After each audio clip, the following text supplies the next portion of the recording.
A single teaspoon of honey represents the life work of 12 bees, buzzing tirelessly to create one sweet drop at a time. Picture this: each bee visits thousands of flowers, collecting nectar with a mission to craft something extraordinary. Their tiny wings beat over 11,000 times per minute, not just to fly, but to ensure the hive thrives and that golden nectar flows. In a world where we take sweetness for granted, these bees are the unsung heroes of nature's candy. Every drop of honey is a testament to their relentless dedication and teamwork. With just a small sip, you're tasting the essence of countless blossoms, transformed by the diligent work of a buzzing community.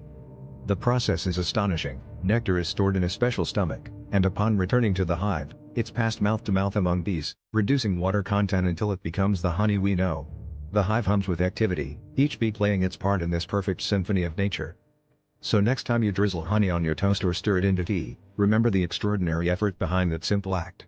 It's a sweet miracle crafted by nature's most meticulous artisans, a reminder of the incredible power of collaboration and the beauty of life's tiniest workers.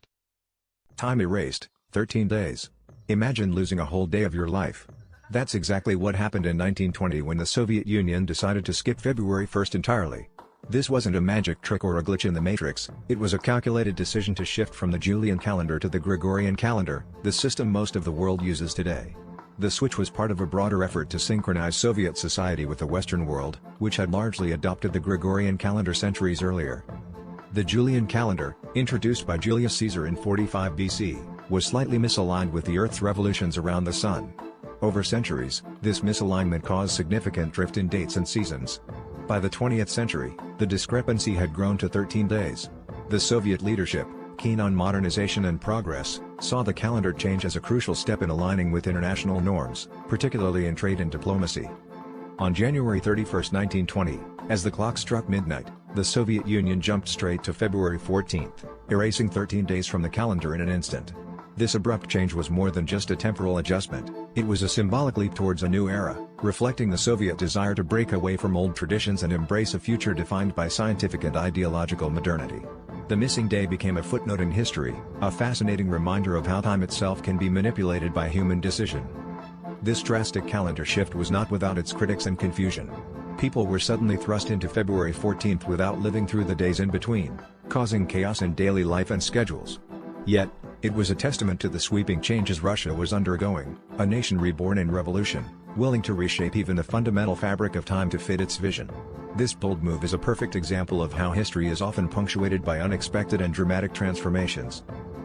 In 1845, the U.S. Congress almost banned dueling in Washington, D.C., but what's shocking is how close we came to making formalized violence a permanent fixture in political culture. Imagine a world where politicians settled disputes with deadly weapons instead of words. This near legislation highlights the bizarre and brutal customs of the 19th century that we often forget shaped the very halls of democracy. Dueling was not just a gentleman's agreement but a socially accepted method to defend one's honor, even among the nation's leaders. At a time when reputation was everything, a challenge to a duel could arise from the slightest insult.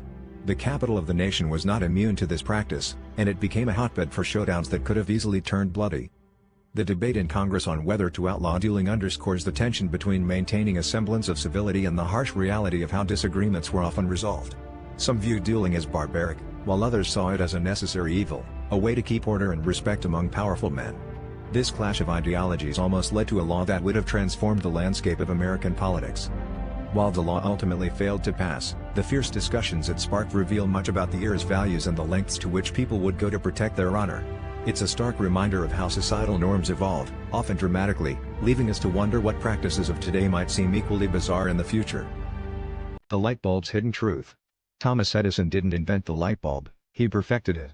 The true origin of the light bulb dates back to over half a century before Edison's time. In 1802, Humphrey Davy demonstrated the first electric arc lamp, a dazzling spark but far from practical for everyday use. Fast forward to the mid-19th century, inventors like Sir Joseph Swan in England were already working on creating a long-lasting and cost-effective electric light. Swan patented his own version of a light bulb in 1860, using carbonized paper filaments.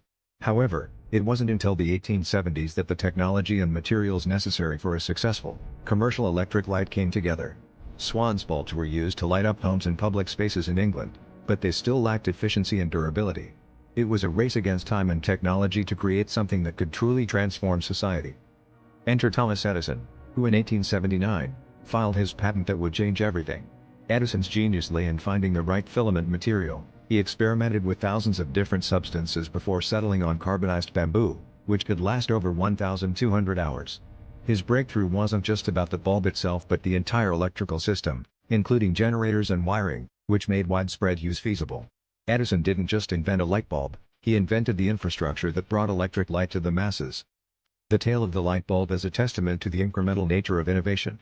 It highlights how ideas build upon one another, often across decades and continents. While Edison is rightly celebrated for his contributions, the full story illuminates a collaborative journey involving many brilliant minds. This collective effort ultimately lit up the world, demonstrating that behind every famous invention lies a forgotten history of shared and evolving creativity. Banca Monte dei Paschi di Siena has been around since 1472, outlasting empires, revolutions, and even the rise and fall of entire nations. Imagine a bank that's older than the discovery of America, the Protestant Reformation, and the invention of the printing press. This Italian institution has witnessed the world transform from the Renaissance to the digital age, proving that sometimes the most enduring entities are those rooted in the past. Founded in the bustling city of Siena, Banca Monte dei Paschi di Siena began as a Mount of Piety, a charitable pawnbroking institution aimed at aiding the poor while promoting economic stability. It wasn't about profit but about providing a financial lifeline to those in need. Over the centuries, it evolved, adapting to the changing tides of history, from the rise of capitalism to the global financial systems we recognize today. Throughout its existence, the bank has faced its fair share of challenges. From the political upheavals of the Italian wars to the economic devastations of two world wars, and even the financial crises of the 21st century, Banca Monte dei Paschi di Siena has weathered storms that would sink most institutions. Its ability to survive is a testament to its resilience and adaptability, qualities that have allowed it to remain relevant through centuries of change. This bank isn't just a financial institution, it's a living piece of history, a silent witness to the evolution of modern banking. Its story is one of survival against odds, a narrative that defies the usual rise and fall trajectory of most businesses. In an age where new tech disrupts old ways, Banca Monte dei Paschi di Siena stands as a remarkable exception, a reminder of the power of tradition and legacy in an ever-changing world. Skulls beneath London streets. London streets were once paved with human skulls, a haunting reminder of the city's dark history. Imagine walking on roads where the very foundation beneath your feet is composed of the remnants of the past. This grim reality existed centuries ago when the city was embroiled in wars and public executions, leaving behind an eerie legacy that would eventually be buried beneath the bustling modern metropolis we know today. The skulls primarily came from the victims of the infamous Battle of Towton in 1461, one of the bloodiest battles in English history. Thousands of soldiers perished, and their remains were transported to London, where they were used in construction projects due to a lack of other materials. As macabre as it sounds, bones were seen as practical building resources, and the skulls served as a grim symbol of both victory and the cost of war. These skull-paved roads were more than just pathways, they were a testament to the turbulent times that shaped the city's history. During the medieval period, London was a place of great turmoil, with power struggles and public executions being a common occurrence. The use of skulls in road construction reflected the harsh realities of life during this era, where death was a constant presence and the line between the living and the dead was often blurred. Today, the idea of walking on such streets is almost unfathomable, yet it serves as a chilling reminder of how far we've come. As London evolved, so did its methods of construction, thankfully leaving behind the practice of using human remains. Still, the memory of those roads lingers, a spectral whisper from the past, beckoning us to remember the city's origins and the tumultuous path it took to become the vibrant urban landscape we see today. Imagine a world where traffic chaos reigns supreme, with vehicles, horses, and pedestrians all vying for space on the same crowded streets.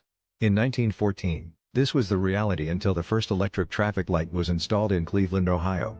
This groundbreaking invention forever changed urban landscapes, ushering in an era of organized roads and safer travel. The device, consisting of just red and green lights, was a simple yet revolutionary tool that brought order to the burgeoning automobile era. Before this innovation, the confusion and danger on roads were palpable. Cities were expanding rapidly, and the influx of automobiles was overwhelming the existing infrastructure. Horse-drawn carriages and pedestrians had to navigate through this new mechanical world, often leading to accidents and traffic jams. The introduction of the electric traffic light was a game-changer, reducing accidents and allowing cities to grow more efficiently. James Hogue, the mastermind behind this invention, drew inspiration from railway signals, adapting their technology to suit urban needs. His creation was more than just a signal, it was a symbol of progress.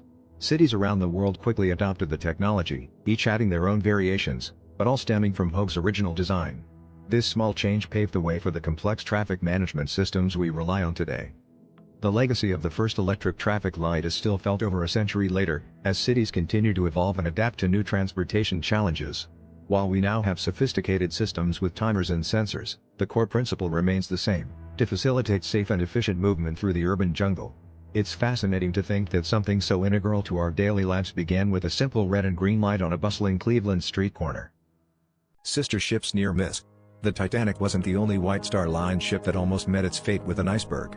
Its sister ship, the Olympic, narrowly avoided disaster in a chillingly similar incident. Just a year before the Titanic's infamous sinking, the Olympic was cruising through treacherous waters when it encountered an iceberg in the North Atlantic. Unlike its ill-fated sibling, the Olympic managed to steer clear, avoiding a tragedy that could have forever changed maritime history. Both ships were marvels of their time, boasting opulent interiors and cutting-edge technology. Yet, the similarities didn't end there. The Olympic and the Titanic were built side by side in the same shipyard, designed by the same architects, and shared nearly identical specifications. Their parallel fates seemed almost predestined, a haunting reminder of the forces of nature against human engineering. The Olympic's brush with disaster prompted heightened safety measures, but these changes came too late for the Titanic. The eerie parallels between the two ships captured the world's attention, highlighting the fragile boundary between triumph and tragedy. While the Titanic's story became a cautionary tale, the Olympic continued to sail for decades, earning the nickname Old Reliable. This near miss with an iceberg serves as a stark reminder of how history could have unfolded differently. The Olympic's survival allowed it to play a key role during World War I, transforming from a luxury liner to a troop ship. As it dodged the iceberg and sailed on, it carried with it the lessons learned from its sister ship's tragic end, forever etched in the annals of maritime lore. Cleopatra lived closer to the first moon landing than to the construction of the Great Pyramid of Giza. This mind-bending fact shatters our usual perception of ancient history as a single, monolithic block. While we often think of the ancient world as a singular era, Cleopatra's reign ended in 30 BCE, more than 2 millennia after the Great Pyramid was built around 2560 BCE. Yet, fewer than 2,000 years separate her from the Apollo 11 mission in 1969. The Great Pyramid, a testament to human ingenuity, was already an ancient wonder by the time Cleopatra ruled Egypt. It had stood for over 2,500 years before she was even born. By the time the last queen of the Ptolemaic kingdom sat on her throne, the pyramid was already as old to her as the Roman Colosseum is to us today. This staggering expanse of time highlights just how deep and layered our history truly is. Fast forward to the 20th century, and humanity was reaching for the stars. The moon landing marked a pivotal moment in human history, showcasing technological prowess that Cleopatra couldn't have imagined.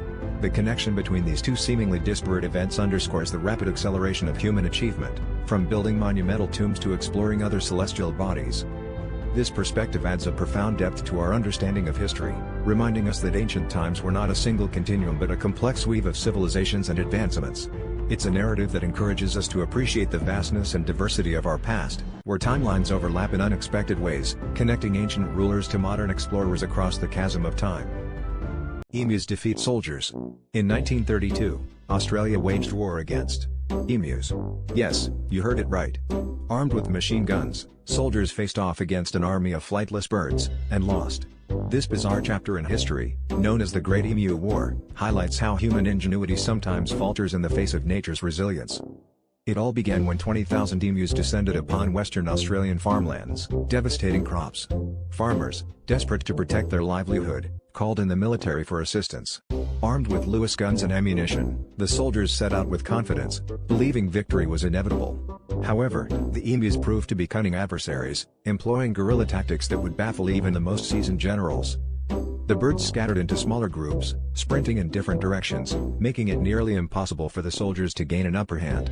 Their speed and agility in the rugged terrain turned the operation into a futile exercise, as the emus dodged bullets and continued their relentless march. Despite numerous attempts, the human forces were outsmarted by these flightless creatures, ultimately forced to retreat in a humbling defeat. The Great Emu War stands as a testament to nature's unpredictable power. It serves as a reminder that even the mightiest human inventions can be rendered ineffective when faced with the raw, untamed forces of the natural world.